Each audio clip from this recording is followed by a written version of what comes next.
দিবস উপলক্ষে আজকে এই অনুষ্ঠানে উপস্থিত কৃষি ঐক্য ফাউন্ডেশনের সম্মানিত নেতৃবৃন্দ, প্রথম আলো বন্ধুসভার সম্মানিত নেতৃবৃন্দ, বিভিন্ন স্কুল কলেজের শিক্ষকবৃন্দ, বিভিন্ন শ্রেণী পেশার মানুষ, সাংবাদিকবৃন্দ, আজকের এই মানববন্ধনের পক্ষ থেকে আমি তাদেরকে ধন্যবাদ জানাই। আজকে এমন একটি দিবসে আমরা এখানে একত্রিত হয়েছি, আমরা একত্রতা পোষণ করেছি। আমরা এই দেশটাকে সুন্দর এবং একটি কল্যাণময় রাষ্ট্র করতে চাই। তার কারণ হচ্ছে এই সুন্দর এবং কল্যাণময় রাষ্ট্র করতে গেলে আমাদের প্রথমেই তরুণ যে সমাজ রয়েছে, তরুণ সমাজকে মাদক মুক্ত থাকতে হবে। যেই সমাজে তরুণরা সবচেয়ে বেশি ভালো, সেই সমাজ অনেক উন্নত, সেই দেশ অনেক উন্নত হবে।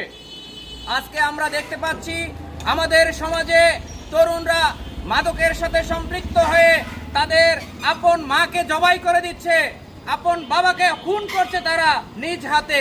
একটি মাত্র কারণ, পরিবারে অশান্তি। যখনই তারা মাদক সেবন করবে, মাদক সেবনের টাকা তাদের কাছে না থাকে, তখনই তাদের মাথা ঠিক থাকে না, তারা মানুষকে মানুষ মনে করে না।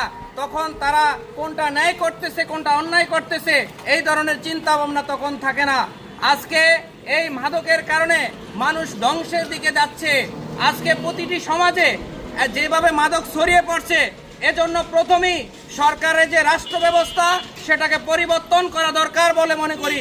আমি আজকের এই মানববন্ধন থেকে আন্তর্জাতিক মাদক বিরোধী দিবস উপলক্ষে যে আজকের এই দিবস থেকে এই ভোলা প্রেস ক্লাবের সামনে থেকে মাননীয় স্বরাষ্ট্রমন্ত্রী দৃষ্টি আকর্ষণ করছি যে আপনি যেভাবে সংসদে কথা বলেন, মাদক বিরোধী সেভাবে একটি শক্তিশালী আইন আবারও প্রয়োগ করেন এবং দেশ থেকে মাদক বিরোধী যে কর্মকাণ্ড সেটাকে ঘোষণা করেন।